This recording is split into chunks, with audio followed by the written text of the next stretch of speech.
Hello. Today I'm going to talk about old people. Remember, old people, or elderly people, or senior citizens, used to be young. They had to go through the childhood, the youth, all that before they got to where they are now. And on the inside, they're the same person. On the outside, they look totally different, and they know that. They look in the mirror sometimes and go, "Where am I? Where'd I go? What happened to me? Look at my reflection. Who is this person?" Other people are blessed to age gracefully, and they just they don't look like they thought they would when they got older or whatever. But this is all on the outside, and I have a better understanding of them ever since of what they go through ever since I was in ninth grade, and we had a class called social studies. I believe they still have that kind of class. And in this class, we did an experiment, more like an experience, where we simulated what it was like to have some of the physical problems that the elderly have. So we put tape around our knuckles to make it harder to move to simulate arthritis. And then to simulate blurred vision, if we weren't already wearing glasses, we put on safety goggles.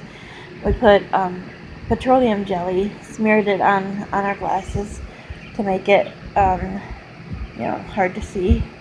And we put cotton in our ears to simulate hearing loss, which happens a lot of times. And to slow down our walking, we actually put popcorn kernels in our shoes. I can't remember what else we might have done. But the coolest part, the most effective part of this was this class was right before lunch, so we had to go to lunch like this, walking down the hall, and yes, it was embarrassing, but it's embarrassing for real for the elderly people to be the ones that are walking slowly and having trouble hearing, and they are constantly sped by people that are behind them in a hallway or a restaurant or whatever, and they just don't have time to wait for the person ahead of them, so they zoom around because they're in such a hurry.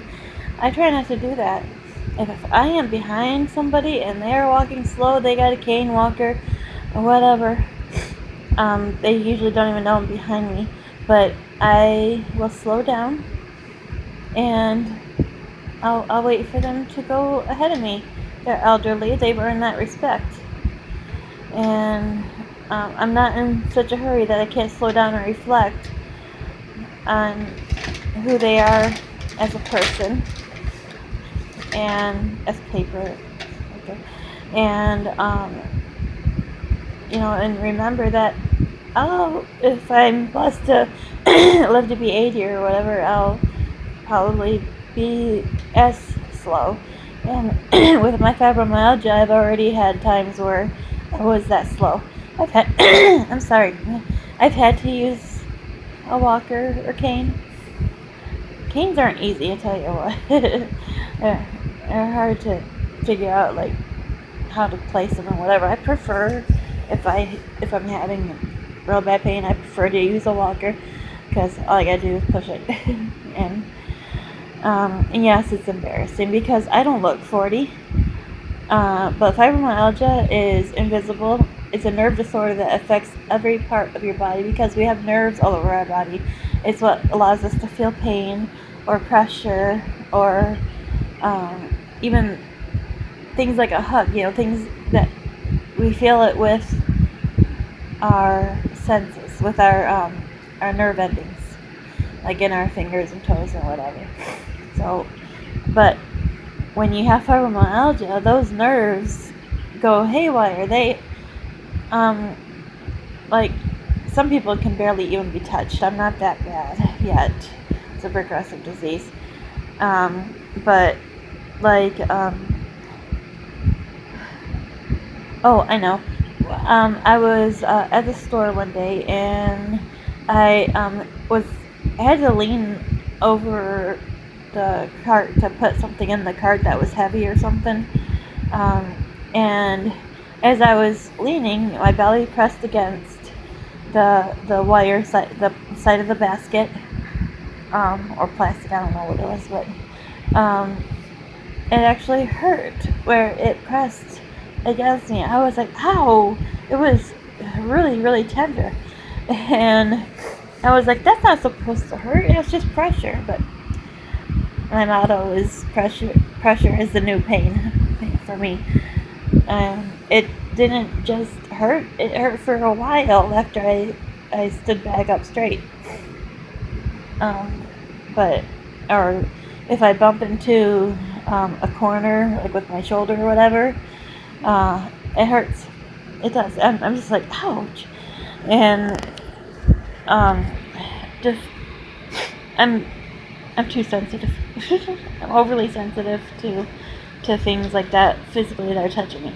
Or if I work too hard, like I did the other day, got too frantic in my cleaning, I feel okay maybe at the time, but wait until I sit down for a while and go to stand back up again. My body's like, oh, wait a minute, slow down, or stop. So I've been taking it easy the past couple days to try to let my body recover from cleaning. So my point is, I am getting to that older stage ahead of time, which makes me understand the elderly even more. And they are embarrassed. They are. And because my mom is 80, and I know what she goes through. She's got arthritis in her knees, which I do too, but I'm not as advanced as her in that area. And she gets headaches, and mostly she's depressed and lonely because her friends are dying. Her husband died a long time ago, my dad. And by the way, these are foster parents, I gotta say, for my biological family who's listening. My biological mom is not 80, she's almost 60. But anyway, so people she went to school with and people she hung out with, they're passing away. She's even lost a son. He was 50, and he had heart disease that nobody knew about. So anyway, as she goes along, she gets more and more lonely and more depressed, and she wants to join them in heaven. And I'm like, you can't do that. You can't say, oh, I want to go home, meaning heaven, because if you're meant to be there, you would be there already. You got to make the most of your life while you're still here. Enjoy the ride. But she still gets down, and I'm like, it could be worse. You could be in the nursing home. Oh wow, my voice is going hoarse. Anyway, my point is, we really need to respect them, because even though they're falling apart on the outside, what they have in here, even if they're getting forgetful, what they have in here is wisdom, knowledge, experience, which is why they need respect. It has not been an easy life for them, especially back when they were younger, and they didn't have all the agencies and the research to back up their, like, if they had fibromyalgia back then, they didn't know. And the doctors would say, there's nothing wrong with you, you're fine, or you're just being lazy, or you're just,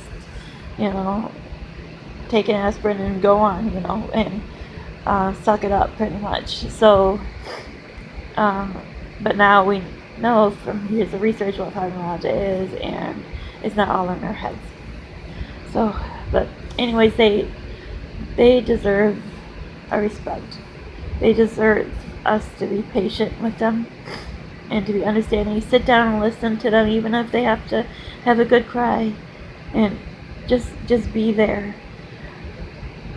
Because as they get older, they get more alone. I guess that's all I gotta say about that. But I just I think about, how people be like, oh, they're just old. It's like they're not old as in an old pair of shoes. They're aged to perfection as in wine. I don't drink wine, but I hear it gets better with time. So yeah, I love them. So I just think they're great. And the more they pass away, the less wisdom there is in the world, and that's really scary to me. So, okay, my voice says it's time to go. It's annoying. Yeah. Alright, I'll talk to you next time whenever I can talk again and have something to say. So, be blessed. Go hug your grandma, your mom. Bye-bye.